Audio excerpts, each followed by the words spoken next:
nenu ife anyị nwe n'ojulu anyị afọ nnu anyị na-enye n'ụwa aka nnu n'enu ụwa donu ụtali Igbo World Foundation worldwide na afa ka anyị na-ekwu maka banelu ụwa nka maka na etu onye si eme n'enu ụwa nka ga-esekwunyere ya batala o ji emezi ochie dibịa chụọ aja ọ dịghị weli anye ndị mmụọ n'aka n'ụwa mana nwanne ya si jere ori ụkwụ ka ọ na-eji agbawa ụzọ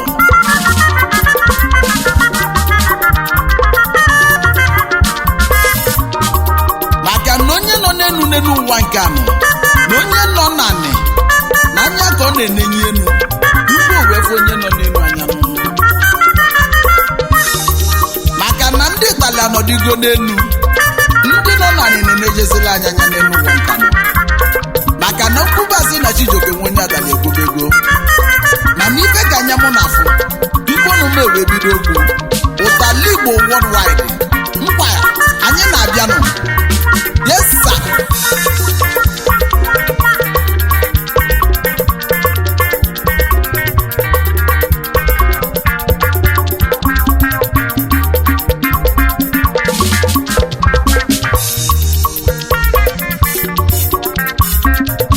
ụtali Igbo worldwide Aye, ụtali Igbo anyị nọ n'ụwa niile.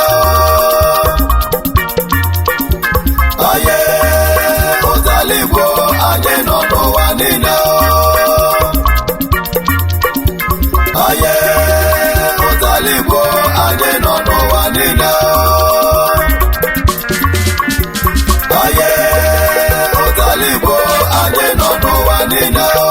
anyị nọ n'ụwa niile n'elu ụwa nụ ka anyị ji wee mụ ụtali Igbo worldwide nụ ụmụasị gabazienu n'iru nụ ibe anyị na-alụ n'afọ anya nụ ndị anyị nyere aka eliga nụ anyị nwere ndị kpara ego nụ anyị nwere ndị jere akwụkwọ na ndị bụ ife na anyị karịrị akarị ụtali Igbo World Foundation worldwide ka anyị na-ekwu ndị ọma gabanụ n'iru n'elu ụwa nụ ụtali Igbo worldwide Anyị nọ n'ụwa niile.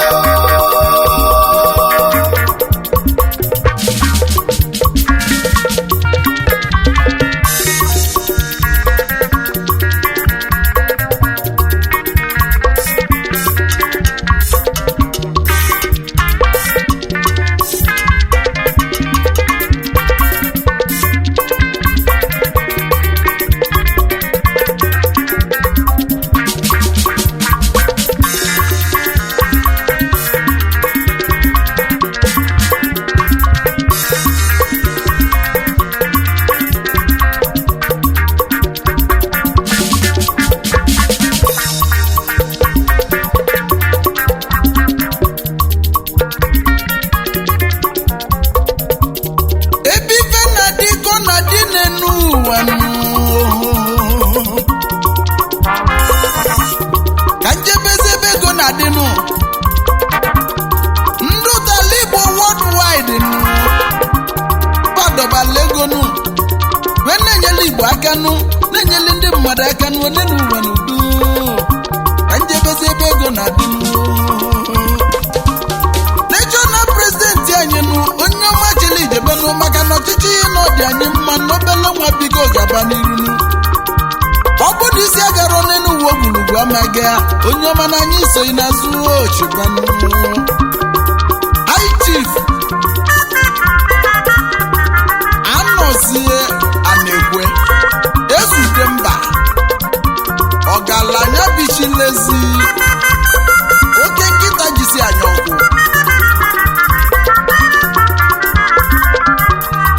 nwonye ụmụ ogbu n'ọka ka iseje CEO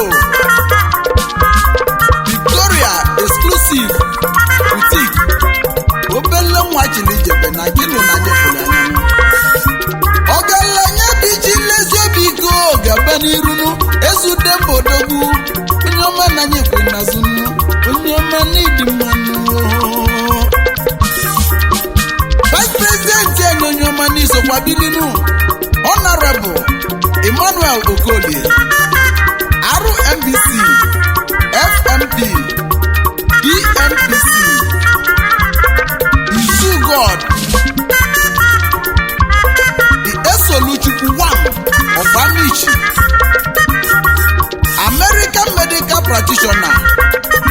ezi Igbo ndụ na Amerịka Okekeli n'Obichukwu zuru ọrụ ọnụ nwanne ụmụogbefi Kindred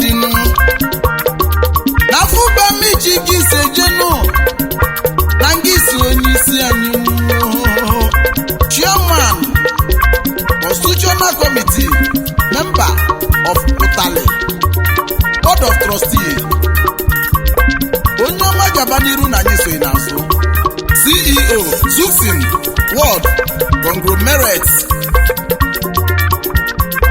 Zuxin International Limited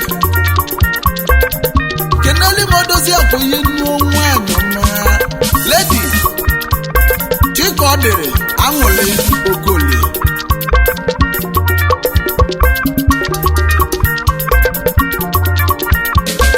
Anwụli zuo ọmalịcha nwanyị ọmụmụ obibi ya ndị ọma gaba n'iru Yesienu High Chief Kingsley Ọnụkọgụ the Duke of Ogbowo ọnwa na-eti n'ọra n'Ogbowo gị isejenu n'Imo steeti gị si pụtanụ ọnwa tie ifedị onenu ụwa n'udo Imo State Union na South Africa Isusa President Kingsley and Sons Investments Nigeria Limited CEO King Knock Motors Pty Limited Member BOT Utali Igbo World Foundation Worldwide ndị ọma gabanu n'iru Yesienu Dr. Sir Jeff Okeke Mayor Nwanyamishi ezi oyi m obilinu Mayor na-ede m mmanụ onye nwere nne na onwere ifenu onye ọma gaba n'iru Vice President Amishi Development Union CEO The Fog Nigeria Limited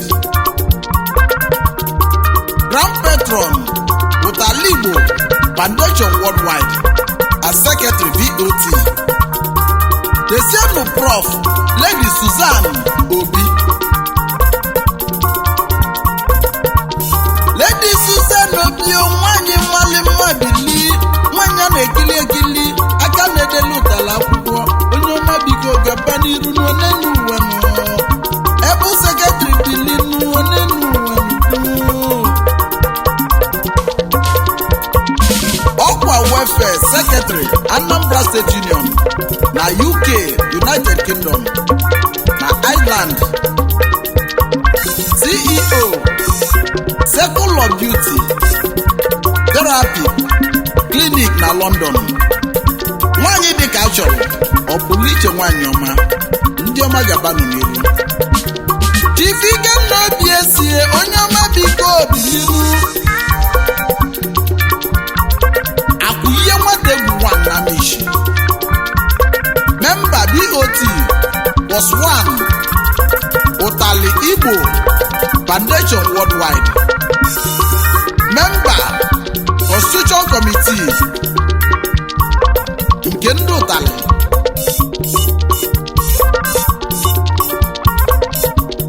nke enyi na-ajụ igwe enyi ọsọ bilinu Ojunuke Mogo na Michini Sobili onye ọma gaba n'iru CEO Obiamaka Agro Farm and Obiesie Groceries South Africa Limited Yana Odozi Akwa Lady Amaka Obiesie ezi lọlọ akụihe nwata egwu ndị ọma gabanụ n'iru ezi nwanne akụihe nwata egwu bilinu Friday Obiesie Chinwụba John Pampas Namishi Yesienu Barrister Ifeanyi Ejiofọ ọnụ na-ekwulu Igbo Worldwide Onowu Norifite Principal Practitioner of IC Ejiofọ and Co Utali Igbo World Foundation Worldwide, Patron Utali Igbo Foundation Worldwide. Ọnụ na-ekwuru ọrụ onye mmadụ iko ga-abazie n'iru. Ifeanyi Chukwu Nwejiọfọ, onye ori na ifite bilinu, onye ọma nke lụrụ erika nwe n'elu ụwa n'udo. Ijoke na-ekwunyelu inu. Desenu Emmanuel Uzechi, Mr. Imana Thailand, Imana Igbo, Ima Worldwide, the importer and exporter of food stuff, CEO Ima Uzo International. Onye Igbo ezi oyi ma onye nwere ihe nwere ifenu. Chukwu nọ nsọwanụ na mgbe Igbo n'isobili. Nwange na local gọọmenti n'ime oke isi pụta. Obele nwa gaba n'iru n'elu ụwa n'udo. Anyị gbakọta anya yọlịa na egwu nnu na anyị nne ya. Nkwa.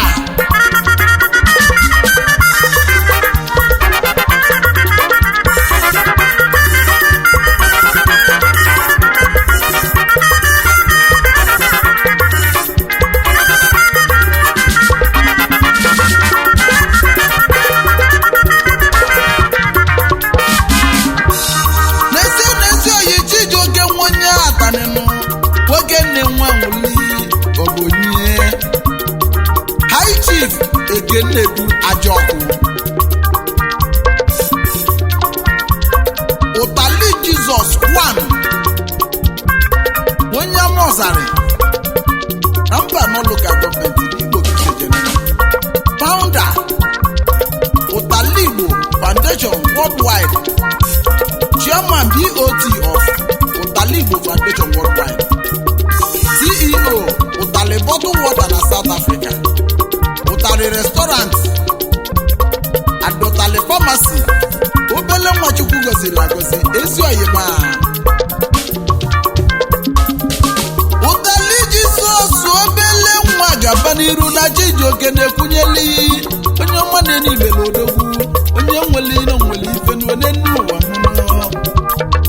The son Mr. Jonathan Okoye, ọnwa na Dakar, Senegal. Ebube Chukwu ụzọ 1, Nwabulu Ome na Nnewi, Ledwaji Nuru Agụ Iseke, CEO Evidence Industry Limited, Njino Dozie Akwoye, Madam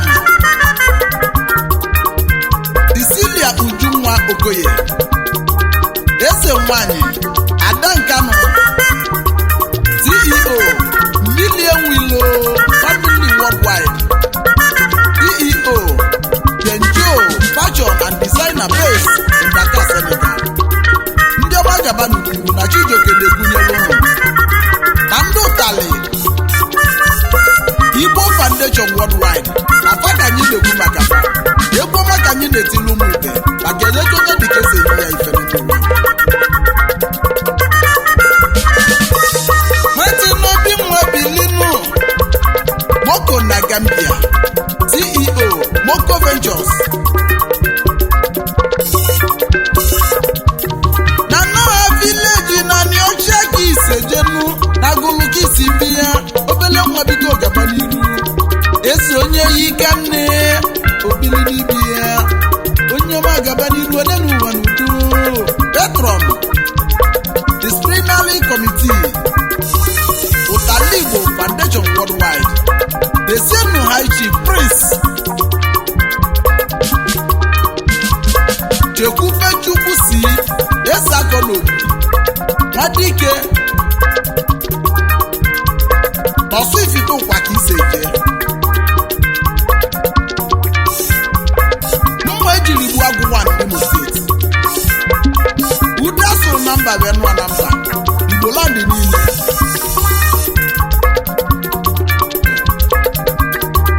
Ojeka Chukwu si ge ya nụ ma ọ bụ Longala. Onye ọma na-edi mmanụ n'elu ụwa nụ.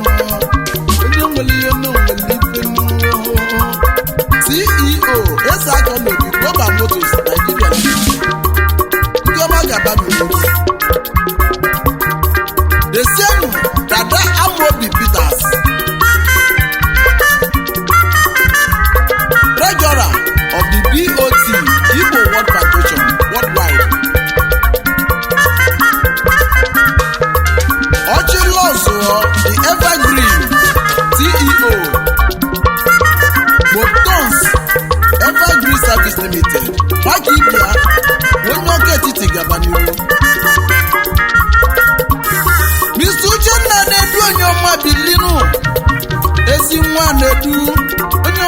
bileni Ijoke na-ekwunyeli ya n'enu ụwa n'udo Enekonye dị 1 na Neni na Niocha local government na Anambra State Kiseje ezi nwa n'Ụmụeze village na Neni Kisi Ebu Provost Anambra State Organization na New York na United States na America gị na Odozi Akwụye Mrs. Nkiruka Anedu Osodieme ezigbo nwunye Uchenna Anedu nne ka ọ dị onye na Nneni nwanyị ọma ọmobi dị ya